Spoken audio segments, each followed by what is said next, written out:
Hai, assalamualaikum warahmatullahi wabarakatuh. Guys, balik lagi di channel YouTube Dada Hapon channel. Nice.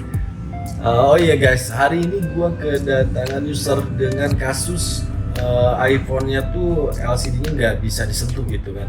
Kayak apa ya? Kayak touchscreen-nya tuh nggak bisa digerak-gerakin gitu, nggak bisa disentuh gitu. Error lah, intinya error gitu kan. Dan setelah kita cek, oh benar permasalahannya tuh ada di LCD ya. Masalahnya ada di LCD, jadi LCD-nya mungkin udah error kali ya. Nggak tahu deh errornya tuh kenapa, nggak tahu si kebanting atau apa, nggak tahu lah.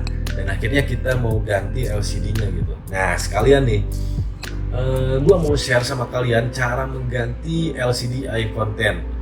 Ya mudah-mudahan bermanfaat lah buat kalian gitu kan. Pastinya sih bermanfaat sih, harusnya bermanfaat ya. Nah, jadi kalian kalau seumpamanya kasusnya sama, iPhone kalian kasusnya sama seperti kasus user gua gitu kan. Jadi kalian bisa ganti LCD-nya di rumah gitu ya. Tentunya dengan dengan melihat tutorial yang gua buat ini gitu kan. Biar apa? Biar kalian nggak salah gitu. Kalian nggak salah gitu, cara mengganti LCD-nya gitu.